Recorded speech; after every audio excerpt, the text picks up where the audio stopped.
and welcome to another episode of NASA Science Live, an opportunity for you to interact with NASA scientists and have your questions answered in real time.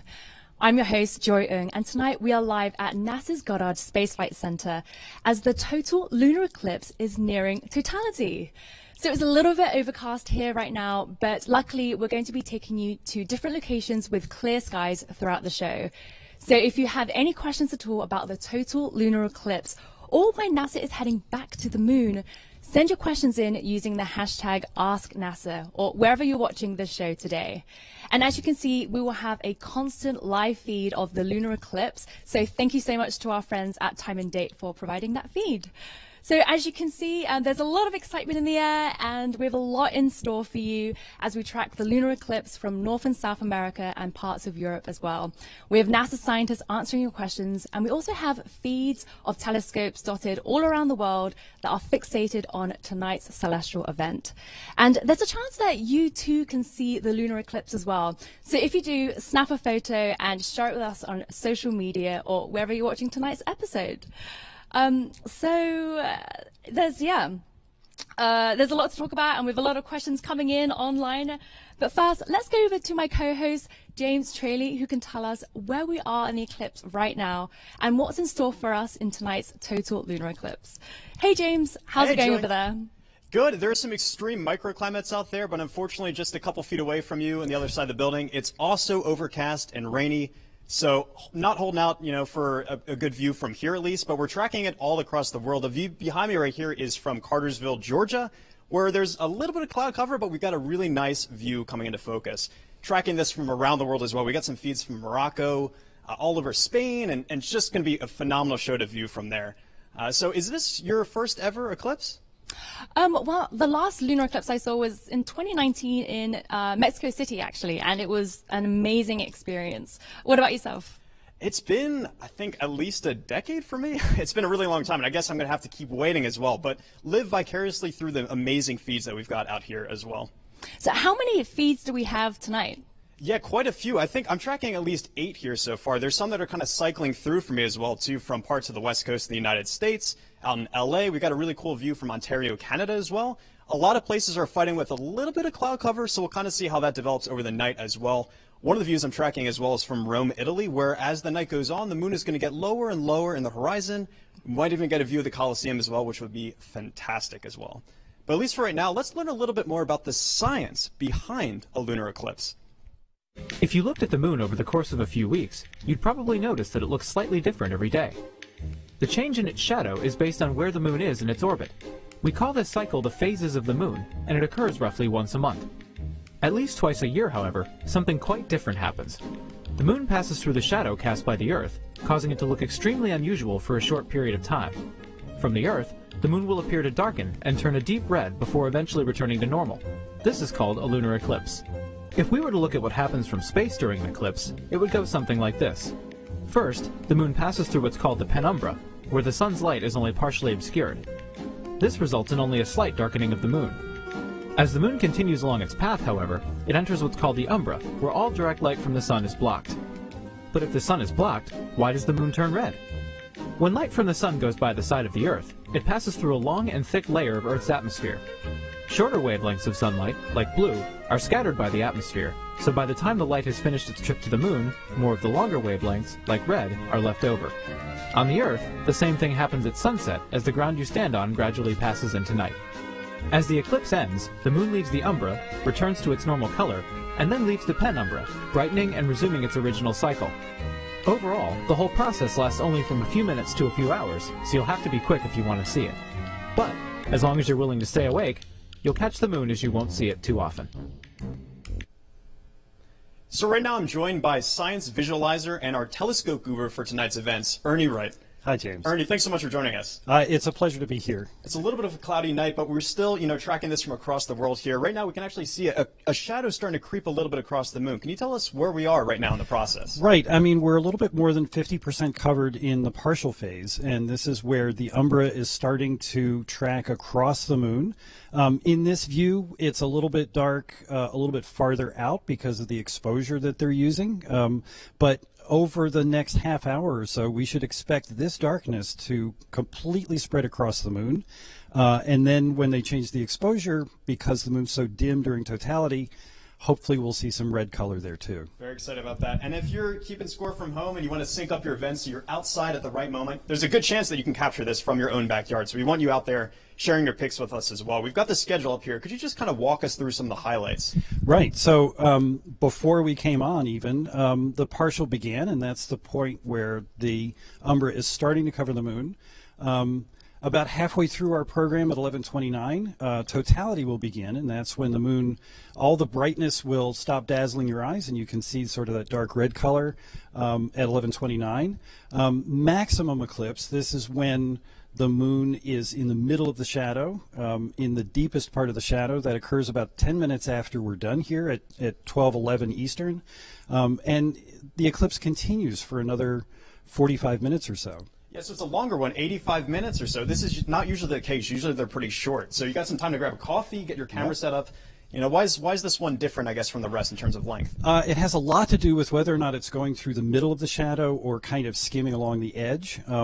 This eclipse is in the top 25% of eclipses for duration, so we're pretty close to the middle. It gives everybody lots of chances to go outside. If it's cloudy where you are right now, wait a couple of minutes and try again. Yeah, we're just tracking this now. The conditions are changing so quickly. The cloud cover is kind of moving over. And as I mentioned, we really do want you to capture this moment for us as well from your own backyard. What are some tips for people to get that best shot, you know, with whatever camera they're using, you know, even their cell phone? Right. I mean, for one thing, it should be pointed out that we don't need any special equipment to see it. You can go outside with your naked eye. And you can also see it with binoculars. But if you want to take a photograph, you'll need longer exposure.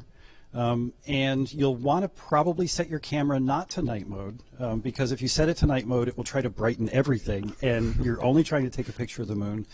If you're able to zoom, you should do that. The moon is surprisingly small in these pictures, so if you just take a regular photograph, you'll get 3 pixels of moon and lots of dark sky. So right now you have your telescope with us, which is getting a great shot of the studio lights. But you know, right. what is it actually? What would it be doing out in the field if you're actually having out there? Right, and I brought this in so that if we had clear skies, we could actually get a feed from here. But this is just a 3-inch refractor. There are 2 basic kinds of telescope. A refractor has a big lens for gathering light, and a reflector has a big mirror. And then I've attached to the telescope just a regular DSLR. And there's a special bit that mates them together. But this allows the camera to look through the telescope as if the telescope were a big telephoto lens. And what we were planning to do, if we had clear skies, was use the live view mode on the camera. And the camera has HDMI out. And so if you had a crowd and you didn't want to line them all up and look through it individually, you could put a TV right next to the telescope, and everybody could see it simultaneously, just like we're looking at it here. Yeah, and stuff is really starting to move a little bit more here now. Even since we started talking, it seems like there's a little bit more coverage as well, too. Yeah, and in fact, as time goes on, from minute to minute, you should be able to see some changes in the shadow. It's going to move very quickly, particularly when we get close to 11:29.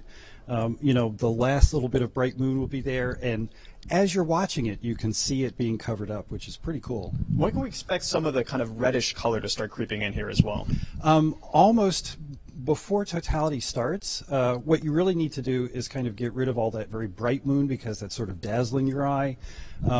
This is thousands of times dimmer, but once you get into totality, your eye will adjust. You know, your eye has this sort of automatic exposure control, and you'll be able to see that red color. Amazing. And when is the next one as well? Next lunar eclipse year from? November. So anybody who's missing out, you know, 6 months from now we'll have another one to look forward to. Plenty of time for this one tonight still too. Like we said, 85 minutes for you to be able to view this one. So a really good window for you to get, you know, a nice coffee. It's a little bit late here. Maybe bundle up a little bit if it's cold where you are.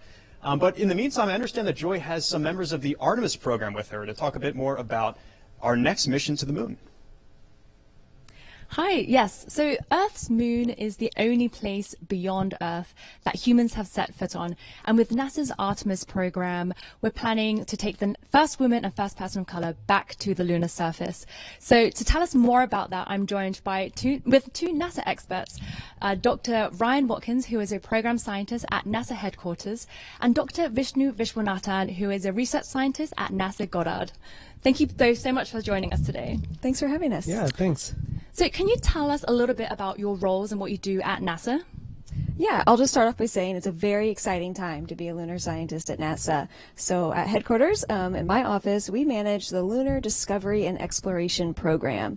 And so under this program falls the various programs that are sending scientific and technology development instruments to the moon via commercial partners, as well as on various international missions. We also do all the integration of Artemis science within NASA's directorates. And yeah, so for my role specifically, one of the things I do is just make sure that our scientific instruments can meet their science objectives and have everything they need to do that. It's one of many things we do, but yeah, so getting science instruments to the moon and Artemis is a large part of what we do.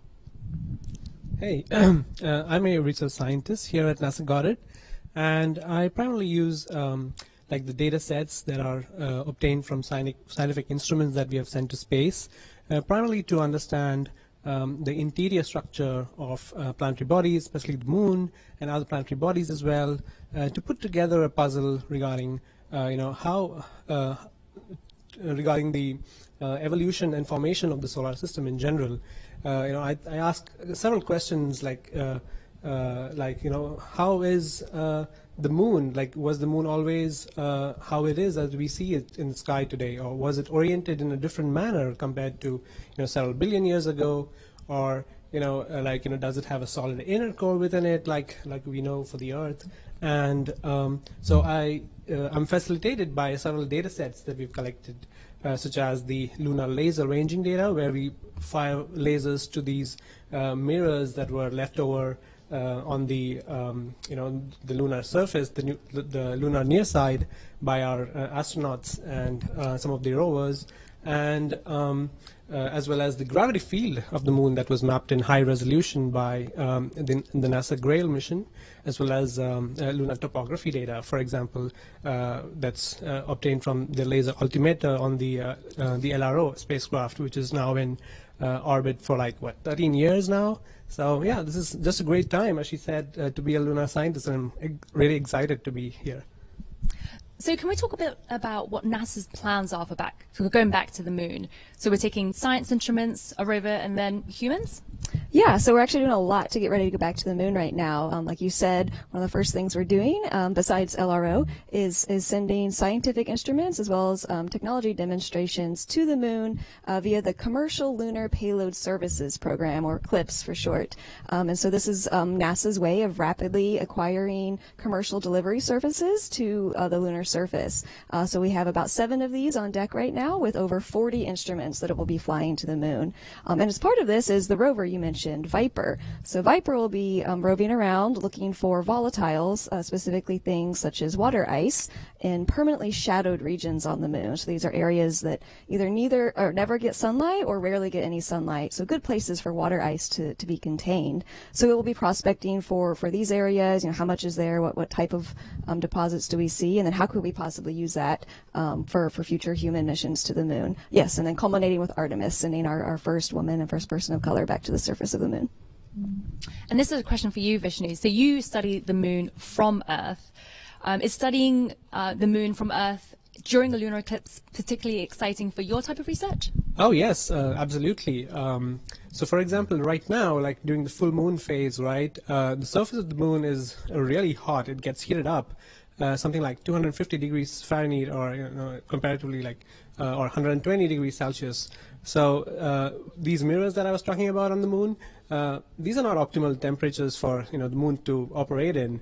And so the performance of these, the optical performance of these retroreflectors, as they're called, they're diminished with time, right? So we want this kind of a window. This eclipse offers us this time window wherein the moon passes through the shadow of the Earth, so which gives these optical instruments to kind of cool down and this enables us to make measurements, right? And so what science we can do from that is that, when this particular configuration that we are in right now, which is, the sun, Earth, and the moon, this enables us to make very high precision tests of the universality of free fall.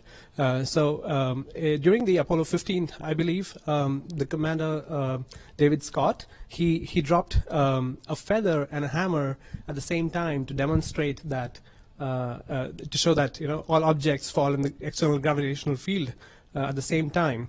And similarly, what we're doing here with this laser ranging measurements is that we're trying to make use of the moon and the Earth as test bodies in this gravitational field, and so as to measure the falling of this Earth and Moon system into the gravitational field of the Sun.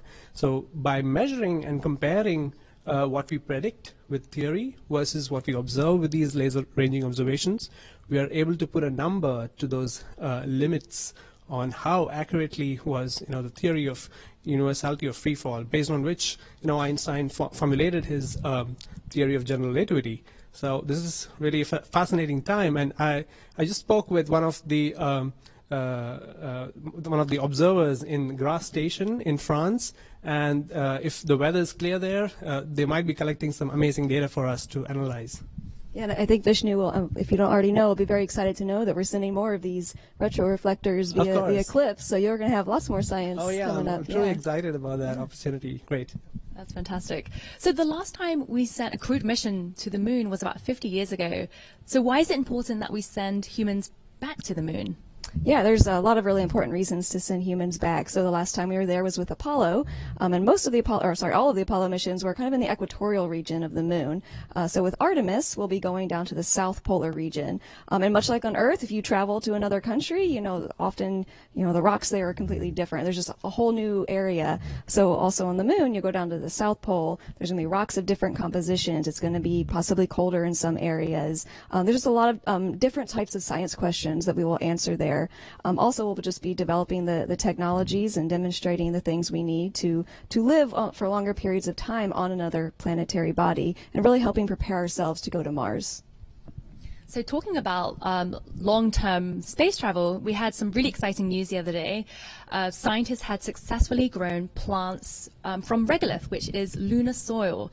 What does that mean for future astronauts? Yeah. So for those who didn't hear, we grew our first plants in lunar regolith, and this is really exciting. Scientists hadn't done this before.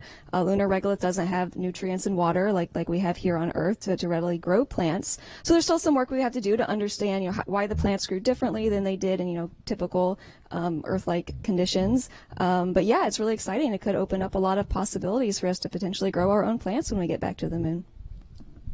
So we're nearing totality. Have either of you seen a lunar eclipse before?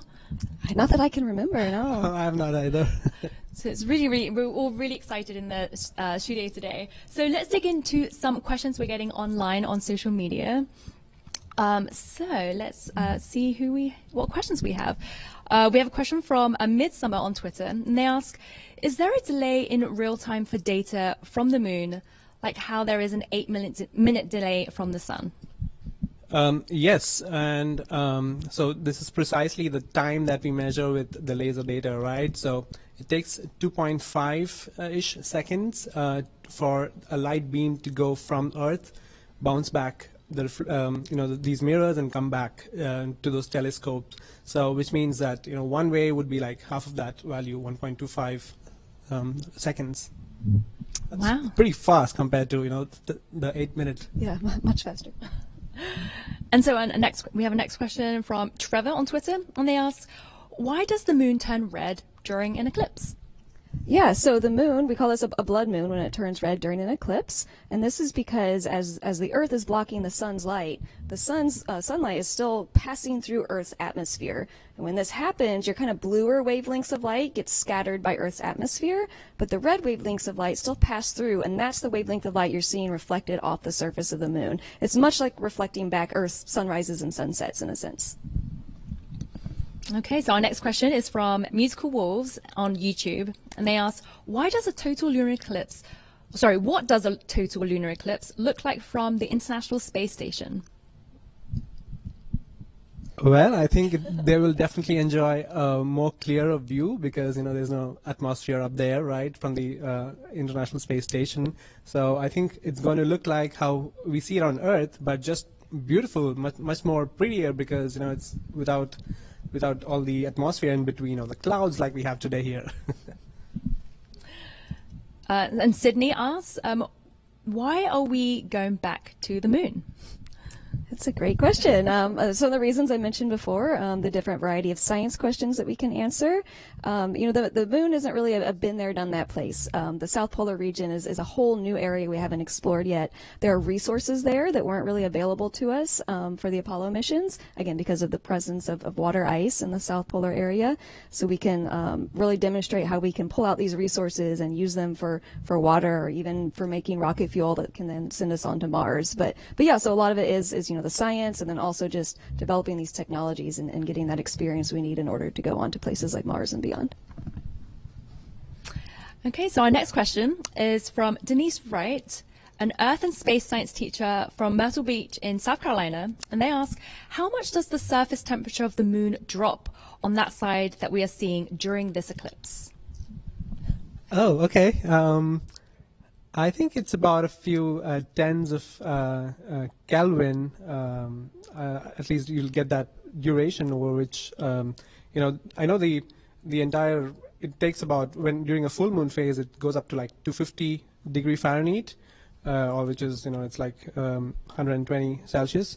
But I think, I'm not very familiar with the exact value because, this is a very long eclipse, which means like, it has sufficient time to cool down, but it takes time for the lunar regolith to respond to it. There's some thermal inertia to it. So I'd say a couple of degrees as a guess. Yeah. I don't have a better guess. Okay, so we have a question from Trevor Pollinger on Twitter. And they are asking on behalf of the Pollinger kids, has anyone ever been on the moon during a lunar eclipse? Great question. I believe the answer is no. I don't know if one happened during Apollo or not. I actually am not entirely sure, but I imagine if they had been, they probably would have gotten a good image for us. Oh yes, I think what they would be seeing during the lunar eclipse is like just like during the solar eclipse, when you get the totality, you see that annular ring around the moon. Similarly, you can expect, when we, during a lunar eclipse, if you were to be on the surface of the moon, looking at the Earth, it would be such a fantastic view because you'll see, not that horizon sunset that we see on Earth, but, it would be like a ring of sunset, right, around the Earth with, the sun in the background. I think it's a spectacular view. I'd love to be there in that place to see that view. Yeah. So there would be like a red ring around Earth. Is that what you mean? Yes, I think so. Yeah, that's how it would look like. I believe Ernie Wright, at Goddard would, I'm sure he has made a simulation on this that shows that particular video. Check that out. Okay, so we have a question from Yong Mei Mei. When we go back to the moon, will we set it up as a permanent settlement? Yeah, so we are looking at establishing a lunar base on the moon, having more, permanent or semi-permanent architecture that we can then go to at a more frequent basis, send more, crews on a regular basis to habitats and have long-duration rovers and things like that. So yes, it's definitely something that NASA is working towards. Oh, fantastic. Okay, so our next question is from Arnab on Twitter, and they ask, is a lunar mission launch possible during a lunar eclipse? I mean, not during the launch, but while it's in orbit and maneuvering to get into the lunar orbit. I don't see a reason why not. Yeah. Yeah, I think communication with Earth is one of the most important things, and good conditions to launch off Earth. Yeah, so perfect. the lunar eclipse shouldn't affect those things. Yeah. So do you think there's a chance for any future lunar missions for that to happen? Yeah, I think it'd be really exciting. Yeah, there's cool visuals and probably even some cool science, that you could be done. Yeah. Okay, so our next question is from Snazzy Zazzy on Twitter, and they ask, would the Artemis crew deal with any abnormalities if they were on the moon during a lunar eclipse? For example, extra radiation from the sun?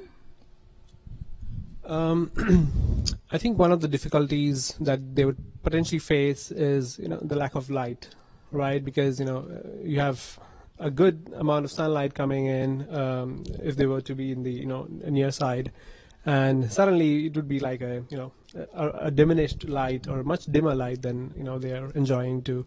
And I just hope they're not in one of those permanently shadowed regions when when they're doing that. So, but I think that's about it. Yeah, and I think one thing to remember too is that generally these eclipses are not very long. The one tonight is quite a bit longer than what we typically see, but usually they're on the order of a few minutes. So even again, the lack of light could be probably the biggest issue to be concerned with.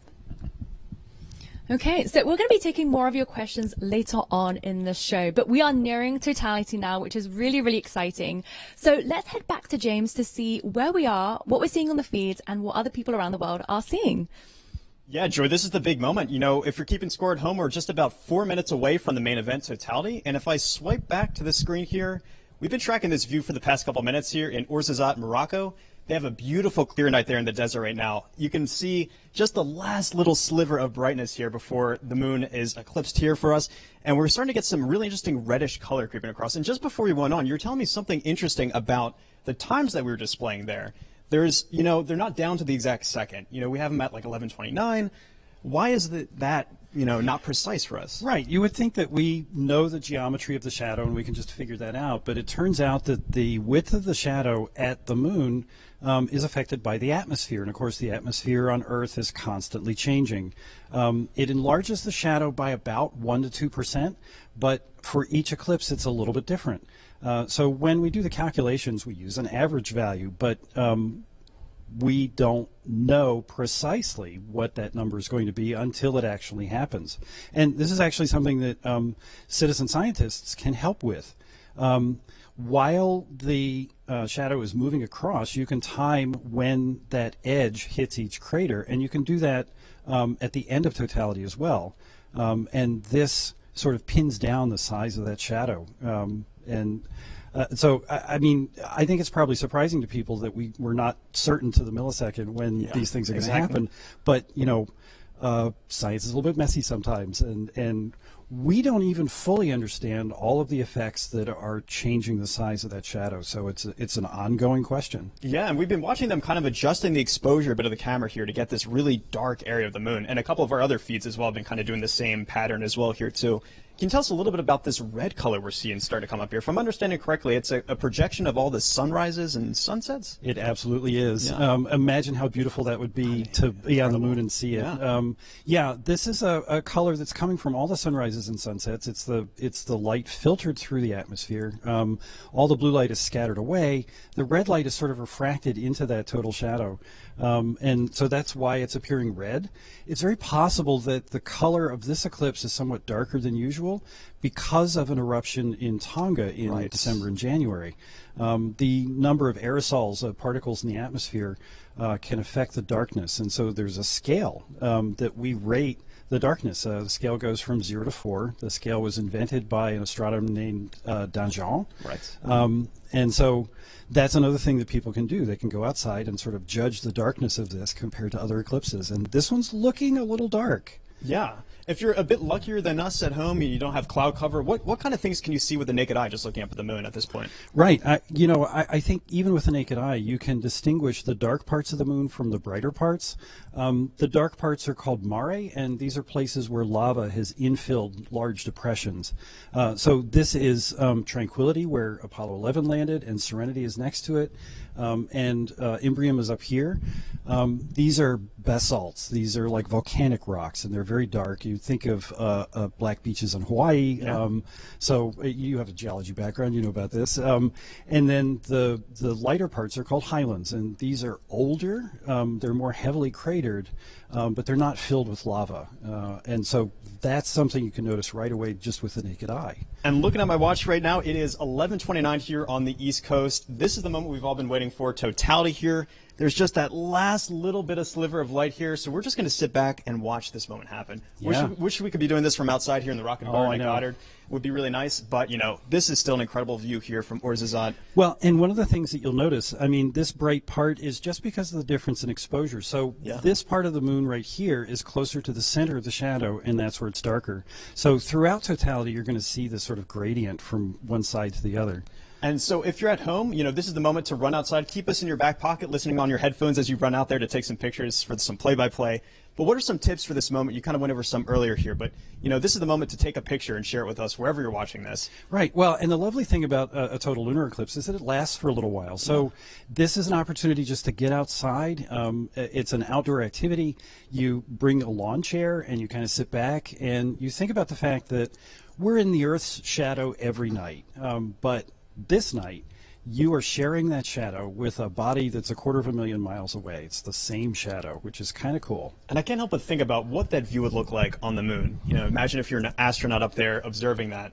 I would love that. I think it was mentioned a little earlier. A question came in about whether or not Apollo or any astronaut had seen a total lunar eclipse from the moon.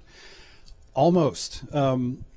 A plan for one of the Apollo missions was to leave the TV camera pointed at the Earth, and an eclipse was going to take place a few days later, but the camera malfunctioned, and we didn't have that opportunity. Okay. So it's another of the 1,000 reasons to go back. I think the opportunity to see it from there would just be amazing. Yeah, and some questions are coming in from social media here as well, too. James Ito on Twitter asks, how often does this type of lunar eclipse occur? So total lunar eclipses happen about every 6 months, but they're not always visible from where you are. The nice thing about lunar eclipses is that half the Earth can see them, but it might not be the half you happen to be in. So mostly every 6 months. Sometimes it's 5 months in between, and sometimes you can have 2 in a row. And occasionally that 6 month pattern is sort of broken, and what you get is sort of partial and penumbral and less interesting eclipses for a little while. And then suddenly you get a string of totals again. Amazing. And you've had a chance to really study the moon up close with some of the missions from NASA, like the Lunar Reconnaissance Orbiter, to get some really cool visualizations. Can you tell us a bit more about some of those types of things? Right. So this is actually what I do here. I've been working with Lunar Reconnaissance Orbiter data since it launched in 2009. And LRO is creating global maps of the moon that are way more detailed than anything we had before. I think people had the impression that since Apollo, we had the moon all figured out, and we actually knew almost nothing about it. I mean, we landed in 6 pinpoints on the surface, and that's what we got from Apollo. But LRO has been mapping the entire moon. We have millions of pictures of the surface. We have a very detailed shape of the surface. We have a record of how the temperature changes on the surface, and this also tells us something about. We got another. Oh wow, yeah. Views coming in here. This is from San Diego. Looks like a beautiful clear night there as well too. Which, we got some questions here on social media. Robert Schloss is asking, does this eclipse here affect the tides? San Diego, they'd be concerned about that with some surfing. How's that going to affect their surfing? Occasionally, I mean, there are king tides, and these are things that happen during full moons and new moons. The eclipse isn't special in that respect, but it is one of those times where you might get a little bit of a tidal effect, but it won't be enormous. You don't have to worry about tidal waves or anything silly like that. Yeah. Let's check out some of the other feeds here too. So this is San Diego. I'm going to check back on Rome, which they look like they have a little bit of cloud cover. We've got some buildings there. You're mentioning that if this was a little bit clearer, you'd be able to see the moon, perched right there. Yeah, because the moon is setting in Rome, it would be low in the sky, and so that was an opportunity to maybe catch the moon with all of this beautiful architecture. Yeah, they're adjusting a little bit. Maybe it'll come into focus here in a second. While they're doing that, let's scroll down here and check out some of the other ones here. This is one from Cartersville, Georgia, the first one I opened with tonight here too. They got some beautiful red color here too. And so there's quite a gradient of the color here as well. You're mentioning that scale, the Danjon scale as well. Right. So you can tell right away that the part of the moon that's deepest in the shadow is over on this side. This is something else that you can see with the naked eye, and the feeds don't fully capture it. If you're able to go outside and see it with your naked eye, the color is amazing. Something I've noticed with a couple of these total lunar eclipses is that the moon looks weirdly almost transparent. It looks like you can see space behind it. It's not really, but it's an effect of that sort of color gradient and the dark red and the surprising darkness of the moon. I mean, this is Right. way darker than a normal full moon. So it just looks weird, and Yeah. that's one of the things that's fun about it. That you can go out Exactly. and see Yeah, it. it's different every time. And we were saying, we were noticing the settings of people's cameras kind of changing here to capture that darkness. It was really stark. I mean, there's parts that were just completely blown out just to really capture, the darkness of the moon. And so let's check back on that Rome one, see if they've kind of pulled this up again. Still looks a little bit cloudy here, but we're back to the Morocco one here, which this has been kind of the winner of the night for me. I've really loved this view that they really have has been. really beautiful weather. Yep. Tycho is very visible right here. Yeah. This is a crater. This is a young crater in the southern hemisphere of the moon, and you can see the rays in full moon. But during a total eclipse, they look even more spectacular, I think. So a question on Twitter, which is kind of a tricky question here. So Abby asks, what's the rarest moon event? That's the kind of thing that you want to go back in the almanac and sort of check through it. But a kind of unusual thing happened just 6 months ago. The November eclipse was a 99% partial. Oh, wow. Okay. It was so close. Yeah, just edging it there. Just getting over to the edge. So it would have looked like this, but with a bright sort of limb there, and it never quite made it into the shadow. That's pretty unusual. Certain solar eclipses are unusual too, but to really answer that question, we'd have to go back to the records and find out what the craziest thing was. Yeah. One more question here from Twitter as well here. Amber asks, have there ever been both solar and lunar eclipses in the same year? Yes, absolutely. In fact, that's not uncommon at all. The every 6 months is actually when we're in eclipse seasons. And so both solar and lunar eclipses can happen. There was a partial solar eclipse just 2 weeks ago. Okay. And that was visible in the southern hemisphere, if I remember correctly. But that's not unusual at all. In fact, it's very common to have them paired together. So a solar eclipse either 2 weeks before or 2 weeks after a total lunar eclipse. And we've been talking about the moon quite a bit, obviously, throughout the night here. But let's learn a bit more about why we're going to be going back to the moon, just to study so much more science. We are going. The history of this agency is marked with broken barriers, once viewed as impossible, with science fiction turned reality, with innovations that have spun industries all their own, and with demonstrations of peace for all humankind. We soar in the skies of our home planet. We maintain a human presence just outside of gravity, and we touch points all across the solar system and beyond. We're going back to the moon, and this is why. The moon is a treasure trove of science. It holds opportunities for us to make discoveries about our home planet, about our sun, and about our solar system. The wealth of knowledge to be gleaned from the moon will inspire a new generation of thought and action. Without fail, every major program and mission NASA has invested in has led to technologies and capabilities that have shaped our culture. The breakthroughs of the Artemis era will define our generation and the generations to follow. The tens of thousands of jobs associated with propelling us to the moon today are just the beginning of a lunar economy that will see hundreds of thousands of new jobs develop around the world. This is not an ambition of one entity or one country. The exploration of the moon is a shared effort, woven together by a desire for the greater good. Why the moon? Because the missions of tomorrow will be sparked by the accomplishments of the Artemis generation today. Because the ambition to go has already begun. And because Mars is calling. We need to learn what it takes to establish a community on another cosmic shore. So let's camp close before pushing out. And so, we go to the moon now, not as a series of isolated missions, but to build a community on and around the moon capable of proving how to live on other worlds.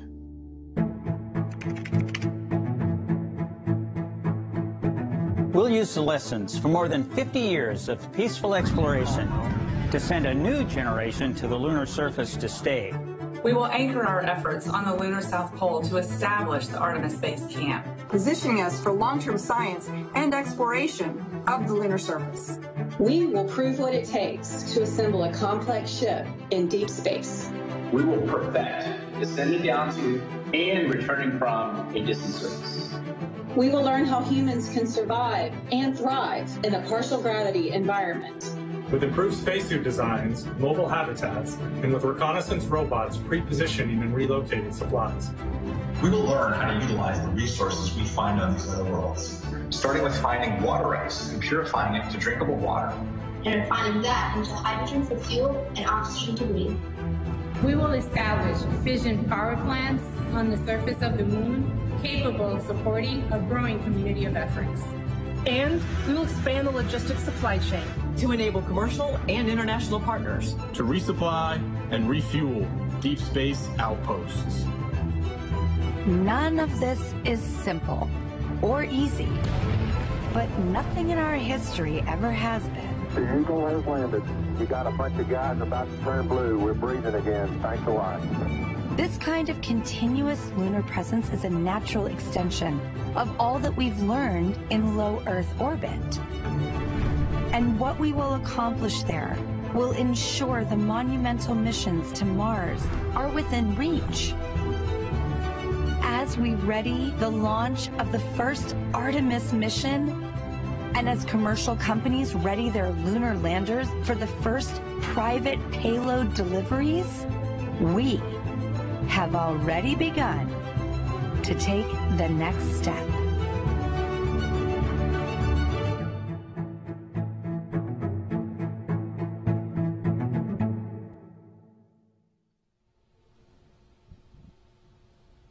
Hello, so we just had a look at all the feeds and the total lunar eclipse looks absolutely stunning.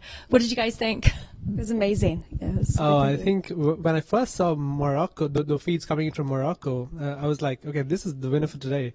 But you just showed me another image from Rome, and that just changed my mind. And that's like really a reddish, nice hue across the entire moon, and such beautiful images. Yeah, so we have a lot of questions online, so let's dig in. Let's see. So we have a viewer who asks, what kind of new and better equipment do you need to have to return to the moon, and when will astronauts arrive on it? Yeah, there's a lot of different and new equipment or improved equipment that we're looking at for the moon. One of which I think I've mentioned a few times is that we're looking at using the resources that are on the moon. We haven't done this before. So all sorts of new technologies, whether it's drills or just systems that can extract oxygen and water and things from the lunar regolith. These are all new systems. We're improving things like our precision landing. You know, how accurately can you land where you want to land, and how well can you avoid obstacles like craters and boulders and things. So those are some things related to landing. But yeah, different sampling techniques for the astronauts, all sorts of new technologies, which is really exciting because these will be useful for Mars and also for our lives on Earth. As far as when they're getting there, NASA's targeting 2025 for our first crewed mission. And so you mentioned it will be useful for us on Earth. Could you tell us more? Yeah, I mean, I don't have a lot of specific examples off the top of my head, but, you know, for the Apollo program, for example, we call them spin-offs. There are all these technologies that NASA developed for the lunar program that then became useful on Earth. I think tennis shoes are a good example of one. I don't know if you have any other examples you can think of off the top of your head. I can't think of something right now, but yeah, I think so. I think the thermal blankets that were used for during the Apollo space program and the space rays are being heavily used on Earth for a variety of purposes. And even these retroreflectors, I'm sorry, I keep going back to those retroreflectors. That's what I do for work. So you know, when I explain it to some like a child, what do? I make them look at, you know, all these you know, on the road as you travel, when you shine your headlight at them, it comes back right at you. And those are miniature versions of the same thing, but just that they're not space grade, right? They're not ready to go to space. But yeah, there's a whole lot of you know, equipments which were developed during the space race and you know, the Apollo era, which is being used right now on Earth to make our lives better. Fantastic. So we have a question from Charlie Kelch from YouTube, and they ask, can you tell us the difference between a solar and lunar eclipse? Of course. So during a lunar eclipse, what comes between, you know, the sun and the moon is the Earth. So that's what we're witnessing today. And similarly for the solar eclipse, what we have in between, the object in between, is the moon. And it's not safe to look at by eye the solar eclipse, but it's very safe to look at the moon. So I encourage you all to go out and look at the moon if you get a chance to. Yeah. And what are the differences when you look in the sky? Because they look pretty different. Right. In one of them, you have the sun in the background, so it could be during the daylight, right? And then suddenly it goes all dim here on Earth when this is the solar eclipse. And lunar eclipse, they usually, to have a lunar eclipse, you need a full moon, right, to get that configuration for the eclipse. And so these are typically visible at night. So that's one of the differences I can think of. Okay, so we have a question from Jack, and he asks, how much do we know about the far side of the moon? Mapping, geography, etc. Has a satellite sustained a durable orbit around the moon in order to map the surface? And has that ever been done? Yes, great question. So yes, Apollo, obviously those were all near side missions, but we do know a lot about the far side as well. We have the Lunar Reconnaissance Orbiter, LRO, has been orbiting the moon for almost 13 years now, and yeah, doing a lot of the mapping that was asked about, mapping topography. We had GRAIL that mapped the gravity data of the moon. So we don't have, we haven't had any surface missions from the U.S. to the far side of the moon. We haven't returned those samples, but we have a lot of really great orbital instruments that tell us things about the composition and the topography. We know that there's not as many volcanic areas on the far side of the moon. We know the crust is thicker. I think the composition's a bit different, but we don't really know why. So there's a lot of good reasons to go explore the far side as well. Okay, and so Kelsey on Twitter asks, my 8-year-old Nico is asking, when is the Artemis mission going to the moon? Great question, Nico. Yeah, so it depends on which Artemis mission you're talking about. We'll have our uncrewed demo this year, and then our first astronauts will hopefully be on the surface in 2025. Okay, so our next question is from Tiffany on Twitter, and they ask, what is the moon's core made of? Oh, so, the moon's core, so it depends on how deep you're going, right? So we know from, initially from, again, lunar laser ranging data, by looking at its orientation in space, we kind of figured out by, monitoring these retroreflectors. We have about 5 of them. We've been monitoring them very closely over a long period of time, and we were able to reconstruct the orientation of the moon, predict it, and compare with observations. So when you stick in a liquid core in that model, it very well agrees with the data set. And this is one of the findings from initially from the lunar laser ranging data, but it was also later confirmed by reanalysis of seismic data that was collected from the Apollo mission.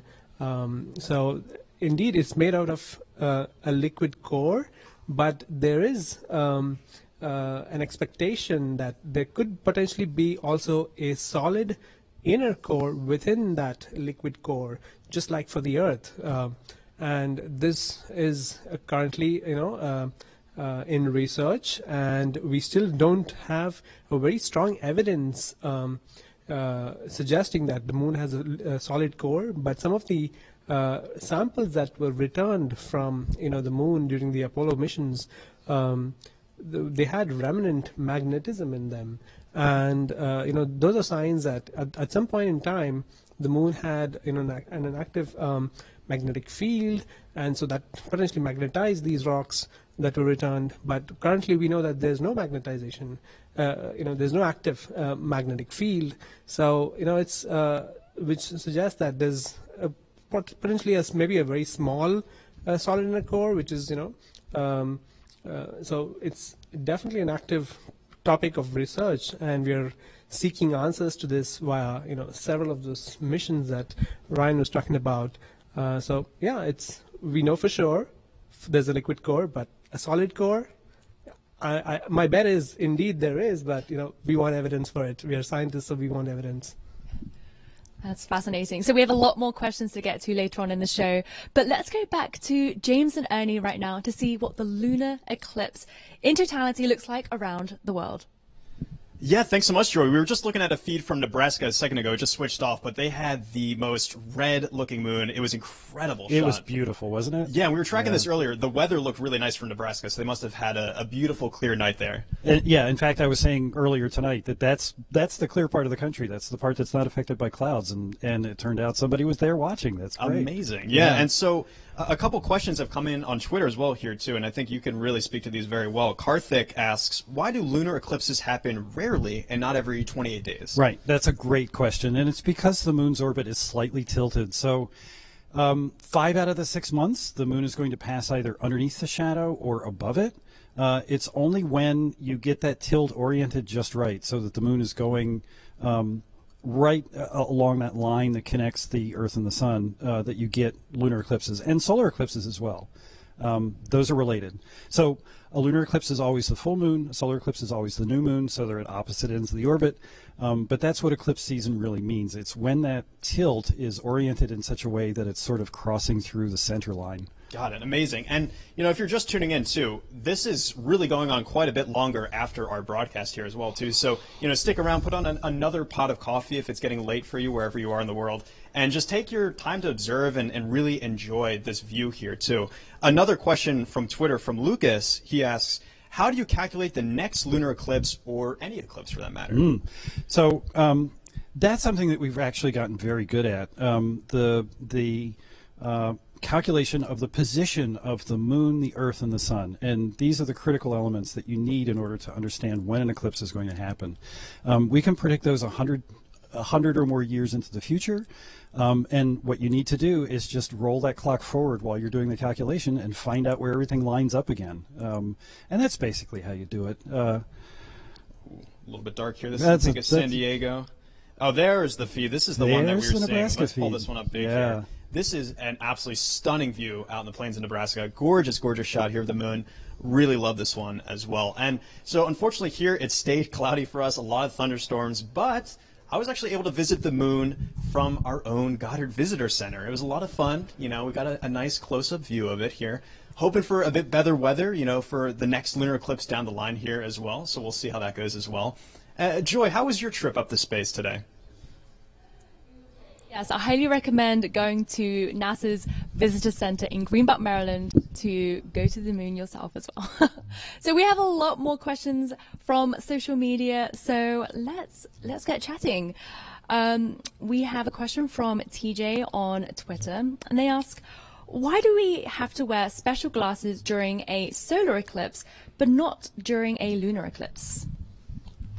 Well, you know, the solar eclipse, during a solar eclipse, you're looking at, you know, the sun in the sky, and you don't want to look at the sun directly because of all the harmful radiation, such as like UV light, etc., that's coming in at all times. You should never look at the sun, right? So even during the solar eclipse, what happens is, you know, you get that really drop in, you know, sunlight, and so you have a really dark place, and suddenly when the moon, you know, moves away, you get this sudden bright, so which can damage your eyes. So that's why they recommend you to wear a filter. Whereas for the lunar eclipse, you're looking at just like looking at a moon during a full moon, or a waning, or you know, during the other phases of the moon, is the light which is bounced off from the sun and then coming to you. So that's much less bright, and you know, they're not as harmful as that looking at the solar eclipse. Okay, so we have a question from Nip Per on NASA Moon Facebook, and they ask, with the moon receding from the Earth about 2 centimeters per year, how long will it be until there will be no total eclipses? Or by mega coincidence, will the sun shrink at the same ratio? Really great question, and I don't know that I know the answer. Can we shout that one over to Ernie? I think, I mean, we can make that calculation because, you know, we have the models that can extrapolate it based on the current data sets that we have to the future. But, you know, at some point we you're not going to be able to witness like a total solar eclipse either, because we'll have the moon becoming smaller and smaller as it goes away. But it's a calculation that needs to be done before it can be answered. It won't be in our lifetimes. Yeah. Okay, so we have another question. Mauricio Leco Electronic on YouTube asks, is there gravity on the moon? Yes, the gravity on the moon is 1/6 that of Earth. So that's why if you see videos of the Apollo astronauts, they kind of look like they're hopping around, kind of almost in slow motion, like, because there is gravity. It's just not quite as strong as ours. Okay, so we have Loudon on Twitter, and they ask, why are lunar eclipses only visible from certain locations? Oh, I think so. To be in that shadowed region, right? So the moon's orbit is slightly inclined. So what happens is there are only specific points in the orbit where you can have that shadow. So as long as the moon is visible in the sky, when the moon is passing through that shadow of the Earth, you'll be able to see that, and that's probably why. Okay, so that is all we have time for today. Thank you both so much for answering everyone's questions online. Yeah, thanks for having us. Yeah, pleasure. And thank you to everyone joining us at home for this remarkable experience. Remember, Totality ends at 12:54 a.m. Eastern Time. So if it's not cloudy where you are, I recommend you head outside and check out the red moon. If you want to learn more about the moon, head to moon.nasa.gov. And if you want to learn about NASA's latest research around the moon, follow us on NASA Moon on Facebook and Twitter. And we will be continuing to stream the lunar eclipse on moon.nasa.gov. So head over there so you can check out the lunar eclipse at different locations across the world. And mark your calendars for the next lunar eclipse, which will be on November 8th. Until then, see you next time.